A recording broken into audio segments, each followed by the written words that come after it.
بسم اللہ الرحمن الرحیم۔ حضرات گرامی، اللہ حق سبحانہ و تعالی کا ذاتی نام اللہ ہے اور اللہ کے صفاتی نام ہیں۔ احادیث میں ہے کہ اللہ کے کل 99 نام ہیں۔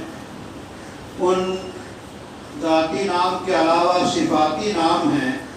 ان صفاتی ناموں میں سے سب سے زیادہ استعمال ہونے والا نام جو ہے وہ الرحمن ہے۔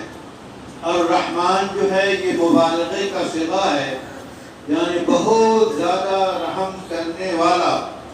حقیقت ہے کہ اللہ سے زیادہ رحم کرنے والا کون ہو سکتا ہے؟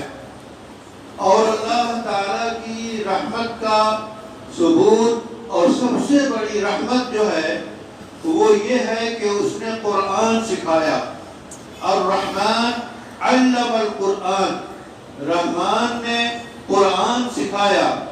قرآن سکھانے کا مطلب یہ ہے کہ محمد عربی صلی اللہ علیہ وسلم پہ اللہ نے قرآن نازل کیا، آپ صلی اللہ علیہ وسلم کی زبان پہ قرآن کو جاری کیا، آپ صلی اللہ علیہ وسلم کو الفاظ، اس کے معانی، اس کی تشریحات اور اس کی تفصیلات سکھائیں۔ پھر آپ صلی اللہ علیہ وسلم نے صحابہ کو سکھایا، اور اسی طرح یہ قرآن آخری تک ہمیشہ جو ہے رہتی دنیا تک انسانوں کو سکھایا جاتا رہے گا۔ ظاہری اسباب جو ہیں قرآن کو پڑھنے کے اور قرآن کو سیکھنے کے، وہ پڑھانے اور پڑھنے سے ہیں۔ استاد ہوتا ہے، شاگرد ہوتا ہے۔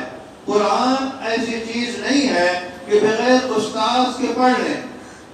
سب سے پہلے مکتب میں بچوں کو ایسے قواعد پڑھائے جاتے ہیں جس سے قرآن کا پڑھنا آسان ہو، اور پھر تدریجی مراحل سے گزرتے ہوئے قرآن کا متن پڑھنا اور سیکھنا اور جو ہے پڑھایا جاتا ہے۔ قرآن کریم کی تعلیم کے سلسلے میں رسول اللہ صلی اللہ علیہ وسلم نے فرمایا، خیرکم من تعلم القرآن وعلمہ، تم میں سب سے بہترین شخص وہ ہے جو قرآن کو پڑھے اور قرآن کو پڑھائے۔ قرآن کی تعلیم، قرآن سیکھنا، قرآن پڑھنا، قرآن پڑھانا، یہ انتہائی فضیلت کی بات ہے۔ بغیر قرآن پڑھے، قرآن پہ ایمان رکھے، ایمان لائے بغیر انسان جو ہے مومن ہو ہی نہیں سکتا۔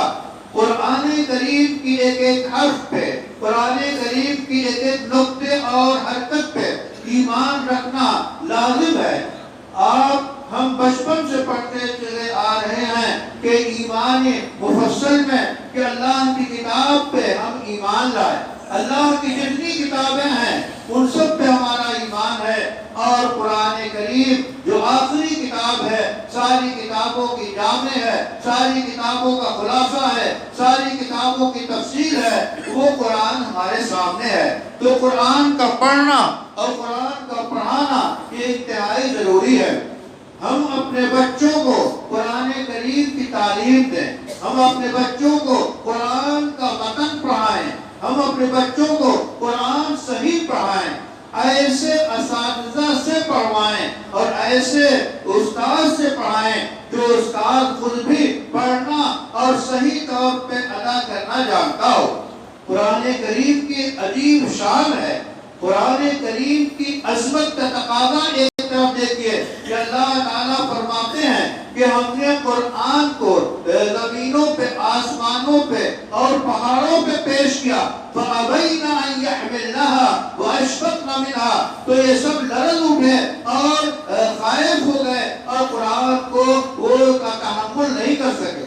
وَحَمَلَهَا الْإِنسَانُ، لیکن قرآن کو انسان نے اس کی ذمہ داری کو اٹھا لیا۔ ایک طرف پہاڑ جو ہے لرزہ برندام ہو رہے ہیں، ریزہ ریزہ ہو جاتے ہیں اگر قرآن نازل کیا۔ اس کا تقاضا یہ تھا کہ قرآن کریم کے وقتی الفاظ کو ہم نرم ہونٹوں سے پڑھتے تو ہونٹ پھٹ جاتے۔ اتنا عظیم کلام، لیکن یہ اس کی رحمت ہے کہ ان نرم ہونٹوں سے عظیم کلام کو ہم پڑھتے ہیں تو ہمارے لیے رحمت ہے، آسانی سے ہم اس کو ادا کر لیتے ہیں۔ اس واسطے قرآن کی تعلیم کو عام کیجیے، مکاتب کے ذریعہ، مساجد کے ذریعہ، خود گھروں میں پڑھیے اور پڑھائیے، قرآن کی تلاوت کیجیے، زیادہ سے زیادہ تلاوت کیجیے اور الفاظ کو محفوظ کیجیے، حافظین قرآن تیار کیجیے۔ ایک بزرگ ہیں فضیل ابن عیاض، ان سے ہارون رشید نے کہا کہ علم جو ہے گھٹتا جا رہا ہے، اس کی کیا کوشش کی جائے؟ فضیل ابن عیاض نے نصیحت کی کہ قرآن کی تعلیم کو عام کرو، دین کی تعلیم کو عام کرو۔ ہارون رشید نے اعلان کیا کہ جس نے قرآن کریم کو حفظ کیا اس کو سالانہ 1000 دینار وظیفہ، اور جس نے قرآن کا جو عالم بن گیا اس کو 3000 سالانہ دینار وظیفہ ملے گا۔ اس اعلان کا نتیجہ کیا نکلا؟ کچھ ہی دنوں کے بعد بغداد کے گھر گھر میں سے حافظ اور عالم تیار ہونے لگے۔ اس لیے قرآن کے علم والوں کو، قرآن پڑھنے اور پڑھانے والوں کو اتنا دیجیے کہ دنیا قرآن پڑھائے کہ وہ سمجھے کہ ایسا کوئی مسئلہ نہیں ہے، ہم قرآن پڑھائیں گے تب بھی پیسے ملیں گے، ہم وہ جو ہے دنیاوی تعلیم دیں گے تب بھی پیسے ملیں گے۔ تو قرآنی تعلیم دینے والوں اور قرآنی تعلیم کو عام کرانے والوں کا معیار تنخواہوں کے حساب سے، مال کے حساب سے بلند رکھیں گے تو یہ علوم اور عام ہوں گے۔ اللہ سے دعا ہے کہ امت میں قرآن کے پڑھنے اور پڑھانے کا جذبہ پیدا ہو، اسی سے ہماری حفاظت ہے۔ ربنا تقبل منا انک انت السمیع العلیم وتب علینا انک انت التواب الرحیم۔